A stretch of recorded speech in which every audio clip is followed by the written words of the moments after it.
Jó, capítulo 39.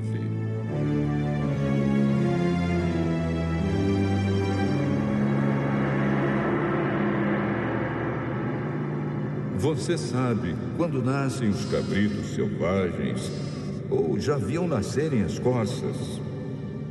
Você sabe quantos meses as suas fêmeas levam para darem cria ou qual é o momento do parto?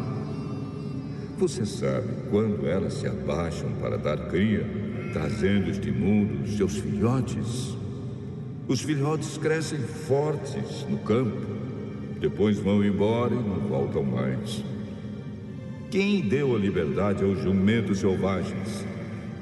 Quem os deixou andar soltos, à vontade? Eu lhes dei o deserto para ser a sua casa e os deixei viver nas terras salgadas.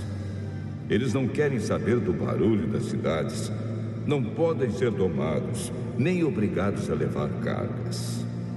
Eles pastam nas montanhas, onde procuram qualquer erva verde para comer. Será que um touro selvagem vai querer trabalhar para você? Será que ele vai passar a noite no seu curral? Será que você consegue prendê-lo com cordas ao arado, a fim de arar a terra ou puxar o rastelo? Será que você pode confiar na grande força que ele tem, deixando por conta dele o trabalho pesado que há para fazer?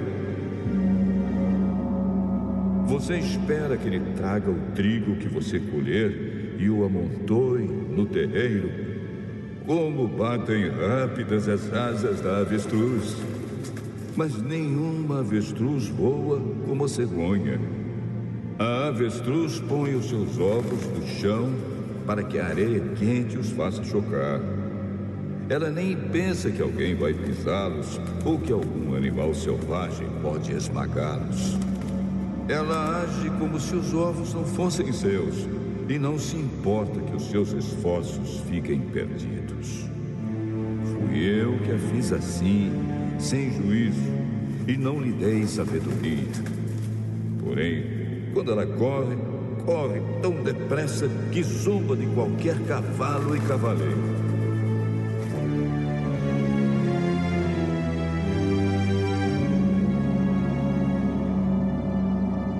Jó, por acaso foi você que fez os cavalos tão fortes? Foi você que enfeitou o pescoço deles com a crina? É você que os faz pular como gafanhotos e assustar as pessoas com seus rinchos? Impacientes, eles cavocam o chão com as patas e correm para a batalha com todas as suas forças. Eles não têm medo, nada os assusta. E a espada não os faz recuar. Por cima deles, as flechas assobiam, e as lanças e os dardos brilham. Tremendo de impaciência, eles saem galopando, e quando a corneta soa, não podem parar quietos. Eles respondem com rinchos aos toques das cornetas. De longe sentem o cheiro da batalha e ouvem a gritaria e as ordens do comando.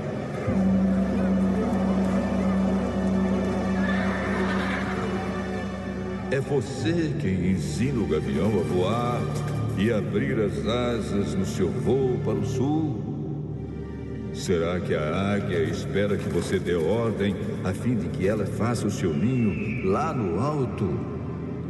Ela mora nas pedras mais altas e no alto das rochas constrói o seu ninho seguro.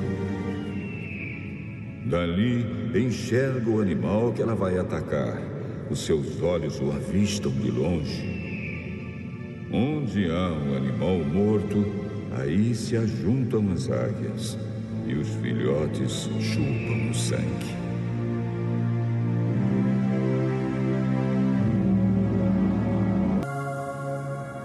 Jó, capítulo 40.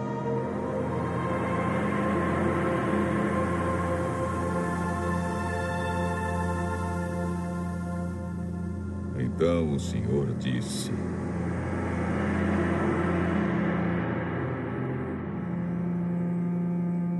Jó, você desafiou a mim, o Deus Todo-Poderoso. Vai desistir ou vai me dar uma resposta? Então, em resposta ao Senhor, Jó disse: eu não valho nada. Que posso responder? Prefiro ficar calado. Já falei mais do que devia e agora não tenho nada para dizer.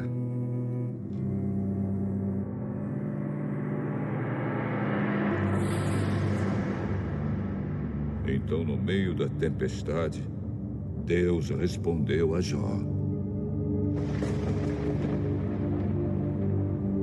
mostre agora que é valente e responda as perguntas que lhe vou fazer.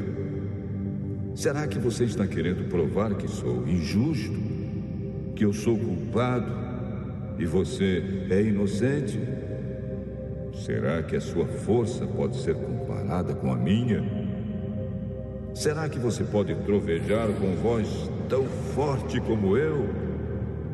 Se você pode, então vista-se de glória e grandeza e enfeite-se com majestade e esplendor. Olhe para todos os orgulhosos, faça explodir a sua raiva contra eles e humilhe-os. Sim, olhe para eles e humilhe-os. Esmague os perversos no lugar onde estão. Sepulte-os todos na terra. Amarre-os na prisão dos mortos. Se você fizer isso, eu serei o primeiro a louvá-lo e a reconhecer que você venceu pelas suas próprias forças. Olhe para o monstro Behemoth que eu criei, como também criei você. Ele come capim como boi. Mas veja quanta força tem e como são poderosos os seus músculos. O seu rabo levantado é duro como um galho de cedro, e nos músculos das suas pernas ele tem muita força. Os seus ossos são fortes como canos de bronze, e as suas pernas são como barras de ferro. Ele é a mais espantosa das minhas criaturas. Só eu, o seu Criador, sou capaz de vencê-lo. O capim que o alimenta cresce nas montanhas, onde as feras se divertem.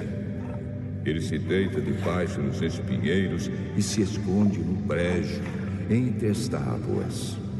Os espinheiros lhe dão sombra, os salgueiros do ribeirão o rodeiam.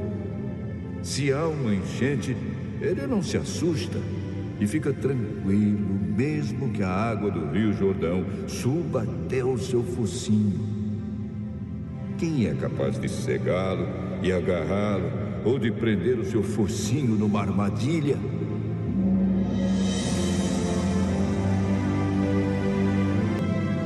Jó, capítulo 41.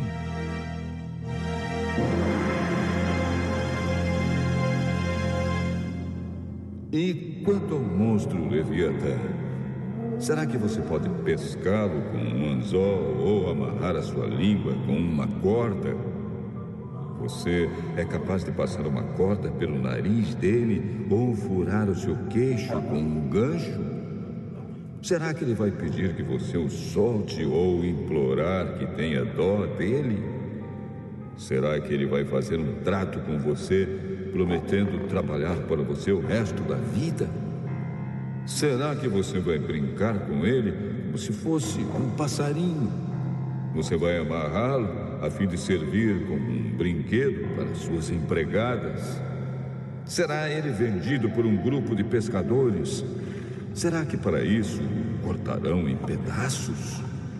Será que você pode enterrar lanças no seu couro ou fincar arpões de pesca na sua cabeça? Tente encostar a mão nele, e será uma vez só, pois você nunca mais esquecerá a luta. Só de olhar para o monstro Leviatã, as pessoas perdem toda a coragem e desmaiam de medo. Se alguém o provoca, ele fica furioso. Quem se arriscaria a desafiá-lo? Quem pode enfrentá-lo sem sair ferido?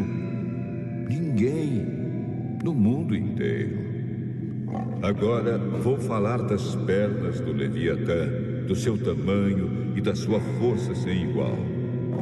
Quem pode arrancar o couro que o cobre ou furar a sua dupla couraça? Quem é capaz de fazê-lo abrir a sua queixada, rodeada de dentes terríveis? As suas costas são cobertas de fileiras de escamas ligadas umas com as outras e duras como pedras. Estão coladas tão bem umas nas outras que nem o ar passa entre elas. Estão ligadas entre si e bem coladas, de modo que ninguém pode separá-las. Quando o Leviatã espirra, saem faíscas. Os seus olhos brilham como o sol ao amanhecer. A sua boca lança chamas e dela saltam faíscas de fogo. O seu nariz solta fumaça, como a de galhos que queimam debaixo de uma panela. O seu sopro acende o fogo e da sua boca saem chamas. A sua força está no pescoço e a cara dele mete medo em todo mundo. No seu couro não existe ponto fraco. Ele é firme e duro como ferro. O seu coração cruel não tem medo.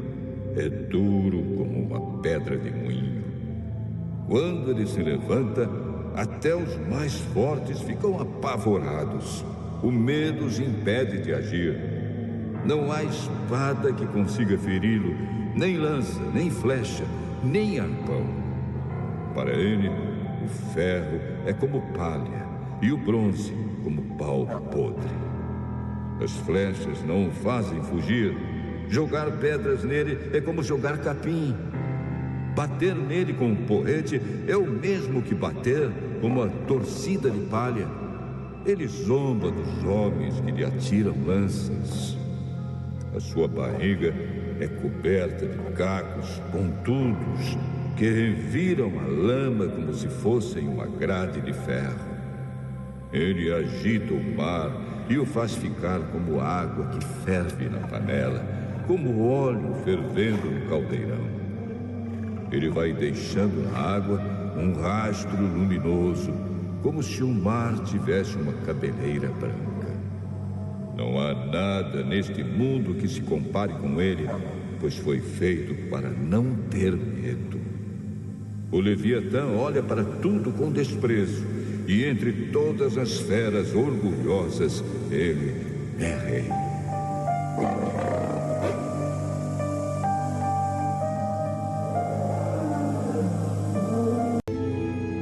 Jó, capítulo 42.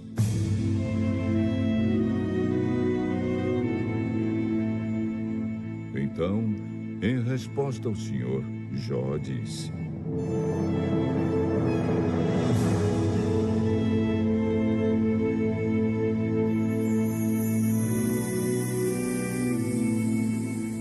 Eu reconheço que para ti nada é impossível e que nenhum dos teus planos pode ser impedido.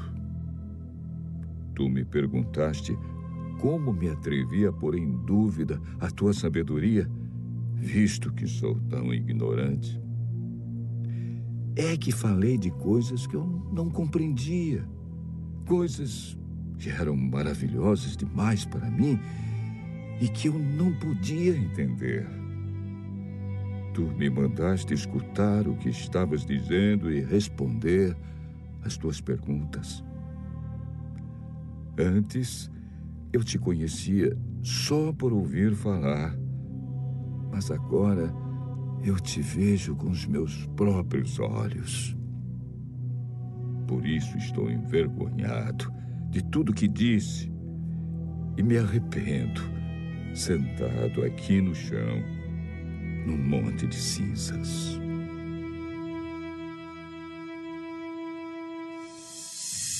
Depois que acabou de falar com Jó, o Senhor disse a Elifaz, da região de Temã: Estou muito irado com você e com seus 2 amigos, pois vocês não falaram a verdade a meu respeito, como o meu servo Jó falou. Agora, peguem 7 touros e 7 carneiros, levem a Jó e ofereçam como sacrifício em favor de vocês. O meu servo Jó orará por vocês, e eu aceitarei a sua oração, e não os castigarei como merecem, embora vocês não tenham falado a verdade a meu respeito, como Jó falou.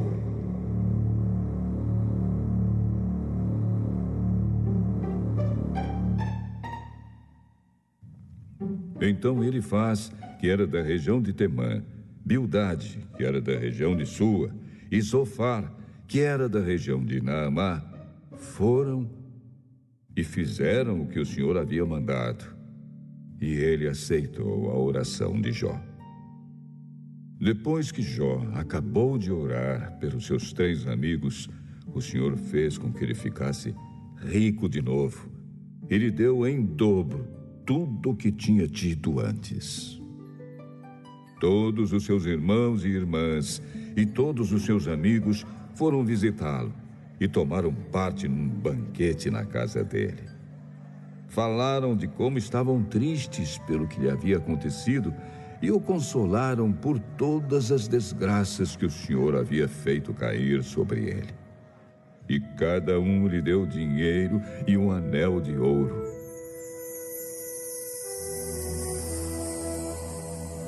O Senhor abençoou a última parte da vida de Jó mais do que a primeira. Ele chegou a ter 14.000 ovelhas, 6.000 camelos, 2.000 bois e 1.000 jumentas. Também foi pai de 7 filhos e 3 filhas. A primeira deu o nome de Gemima, a segunda chamou de Cássia e a terceira de Querem-Apuque. No mundo inteiro não havia mulheres tão lindas como as filhas de Jó. E o pai as fez herdeiras dos seus bens junto com seus irmãos. Depois disso, Jó ainda viveu 140 anos, o bastante para ver netos e bisnetos. E morreu bem velho. Leitura complementar. O Grande Conflito. Capítulo 31. Invisíveis defensores do homem. A relação do mundo visível com o invisível, o ministério dos anjos de Deus, a operação dos espíritos maus, acham-se claramente revelados nas Escrituras e inseparavelmente entretecidos com a história humana. Há uma tendência crescente para a incredulidade na existência dos espíritos maus, enquanto os santos anjos que ministram a favor daqueles que hão de herdar a salvação, Hebreus 1,14, são por muitos considerados como espíritos dos mortos. As Escrituras, porém, não somente ensinam a existência dos anjos, tanto bons como maus, mas apresentam prova inquestionável de que não são os espíritos desencarnados dos homens falecidos. Antes da criação do homem, existiam anjos, pois quando os fundamentos da terra foram lançados, as estrelas da alva juntas alegremente cantavam e todos os filhos de Deus rejubilavam. Jó 38:7. Depois da queda do homem, foram enviados anjos a guardar a árvore da vida, e isto antes que qualquer ser humano houvesse morrido. Os anjos são, em sua natureza, superiores aos homens, pois o salmista diz que o homem foi feito pouco menor do que os anjos. Salmo 8, verso 5. Estamos informados pelas Escrituras quanto ao número, poder e glória dos seres celestiais, sua relação com o governo de Deus e também com a obra da redenção. O Senhor tem estabelecido o seu trono nos céus e o seu reino domina sobre tudo. E diz o profeta: ouvi a voz de muitos anjos ao redor do trono. No salão de recepção do Rei dos Reis, existem eles como anjos seus magníficos em poder, ministros seus que executam o seu beneplácito, obedecendo à voz da sua palavra. Salmo 103, 19 a 21 e Apocalipse 5, 11. Milhares de milhares e milhões de milhões eram os mensageiros celestiais vistos pelo profeta Daniel. O apóstolo Paulo declarou serem muitos milhares, Daniel 7, 10 e Hebreus 12, 22. Como mensageiros de Deus, saem à semelhança de relâmpagos, Ezequiel 1, 14. Tão deslumbrante é sua glória e tão célere o seu voo. O anjo que apareceu no túmulo do Salvador e tinha o rosto como um relâmpago e o seu vestido branco como a neve, fez com que os guardas, por medo dele, tremessem e ficassem como mortos. Mateus 28, 3 e 4. Quando Senaqueribe, o altivo assírio, vituperou a Deus e dele blasfemou, ameaçando Israel de destruição, sucedeu, pois, que naquela mesma noite saiu o anjo do Senhor e feriu no arraial dos assírios a 185.000 deles.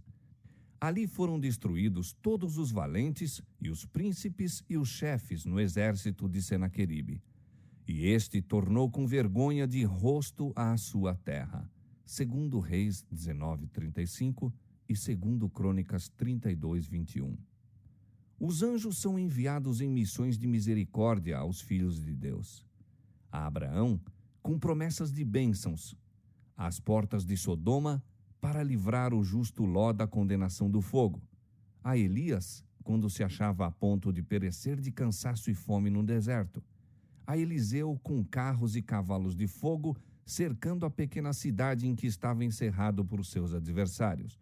A Daniel, enquanto buscava sabedoria divina na corte de um rei pagão, ou abandonado para se tornar presa dos leões. A Pedro, condenado à morte no calabouço de Herodes. Aos prisioneiros em Filipos, a Paulo e seus companheiros na noite da tempestade no mar, a abrir a mente de Cornélio para receber o evangelho, a enviar Pedro com a mensagem da salvação ao desconhecido gentil, assim, em todos os tempos, têm os santos anjos ministrado ao povo de Deus. Um anjo da guarda é designado a todo seguidor de Cristo. Estes vigias celestiais escudam aos justos do poder maligno. Isto o próprio Satanás reconheceu quando disse: Porventura teme Jó a Deus debalde? Porventura não circunvalaste tu a ele e a sua casa e a tudo quanto tem? Jó capítulo 1, versos 9 e 10. O agente pelo qual Deus protege a seu povo é apresentado nas palavras do salmista: O anjo do Senhor acampa-se ao redor dos que o temem e os livra. Salmo 34, 7. Disse o Salvador, falando daqueles que nele creem: Vede, não desprezeis alguns destes pequeninos, porque eu vos digo que os seus anjos nos céus sempre veem a face de meu Pai. Mateus 18, 10. Os anjos designados para ministrarem aos filhos de Deus têm em todo o tempo acesso à sua presença. Assim, ao povo de Deus, exposto ao poder enganador e vigilante malignidade do príncipe das trevas, e em conflito com todas as forças do mal, é assegurada a incessante guarda dos seres celestiais. Tampouco é tal segurança dada sem necessidade. Se Deus concedeu a seus filhos promessas de graça e proteção, é porque há poderosas instrumentalidades do mal a serem enfrentadas, agentes numerosos, decididos e incansáveis, de cuja malignidade e poder ninguém pode sem perigo achar-se em ignorância ou inadvertência.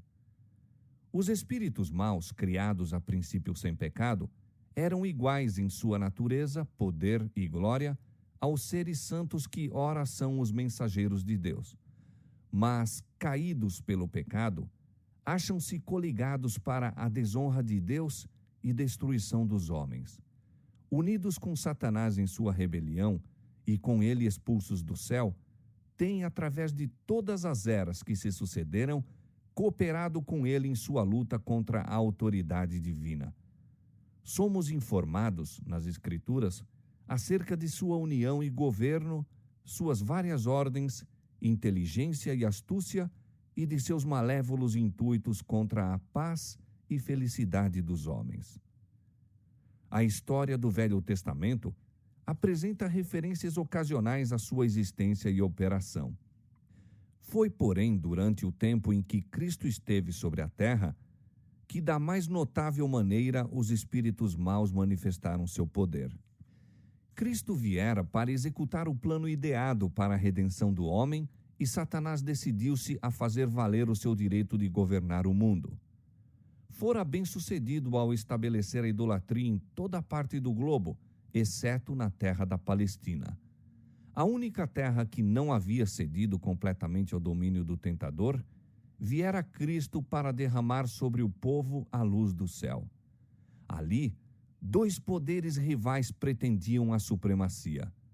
Jesus estendia seus braços de amor em convite a todos os que quisessem nele encontrar perdão e paz.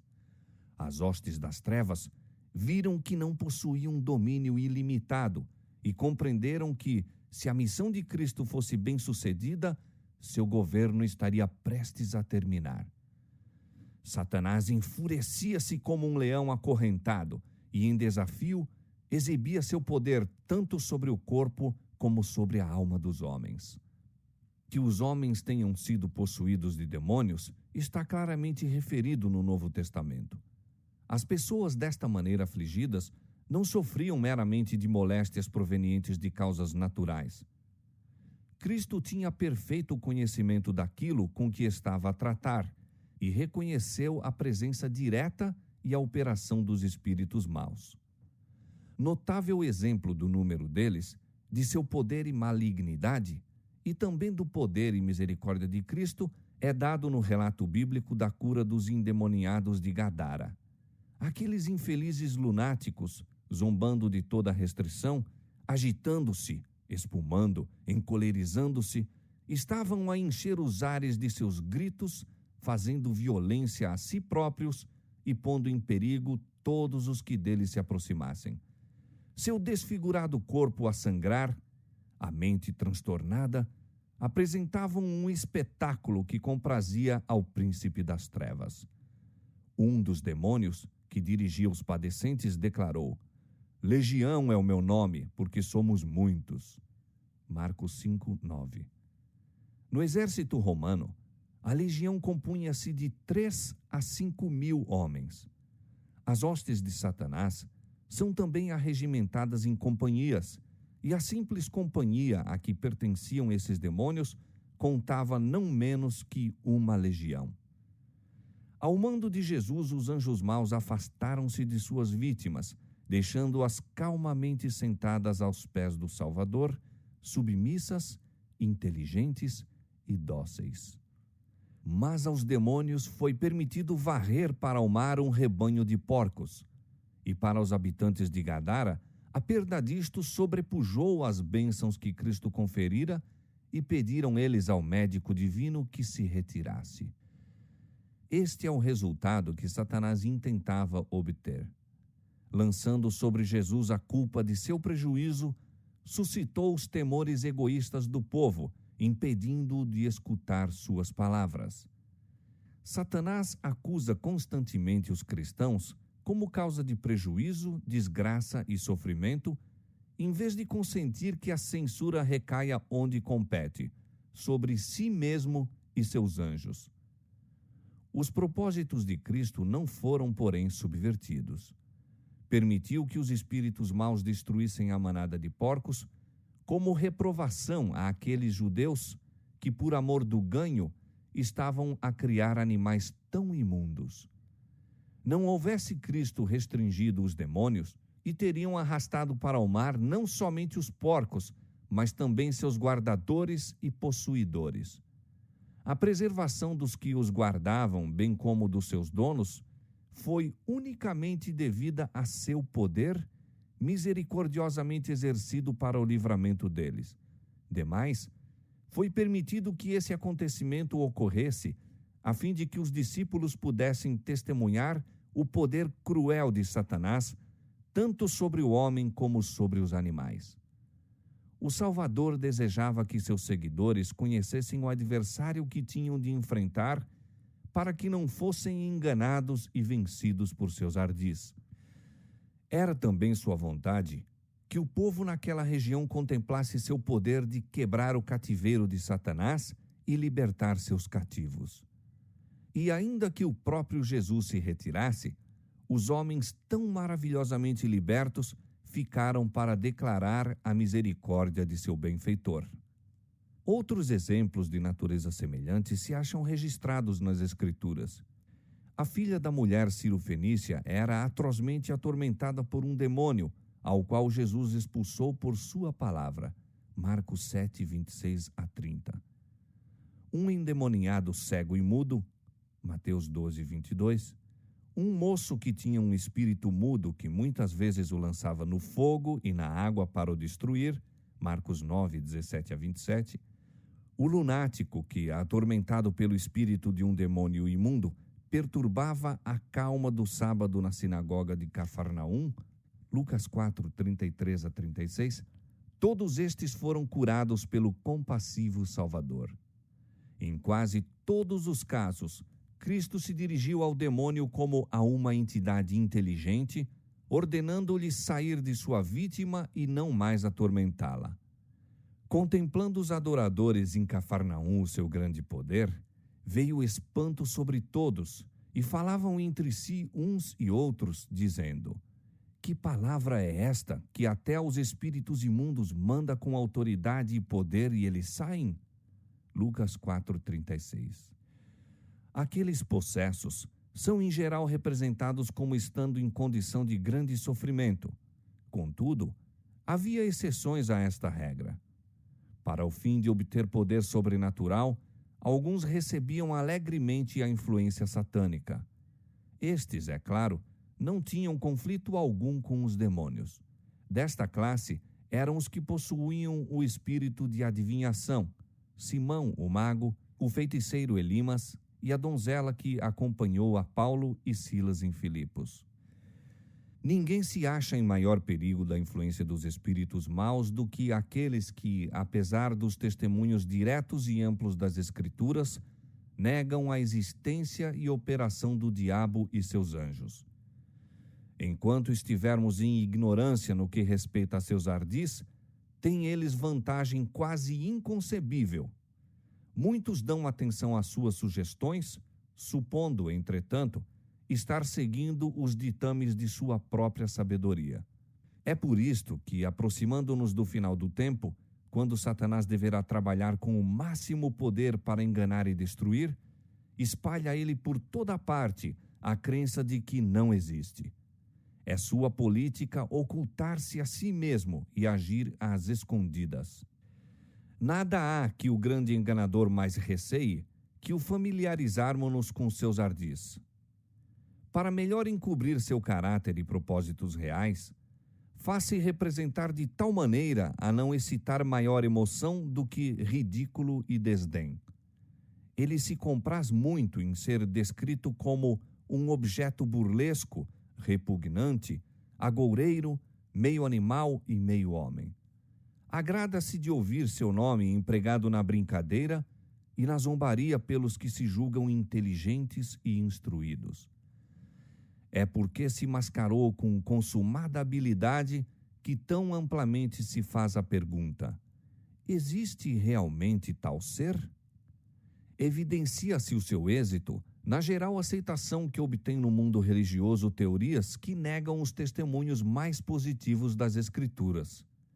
E é porque Satanás pode muito facilmente dirigir o espírito dos que se acham incônscios de sua influência, que a palavra de Deus nos dá tantos exemplos de sua obra maligna, descobrindo aos nossos olhos suas forças secretas e, desta maneira, pondo-nos de sobreaviso contra seus assaltos.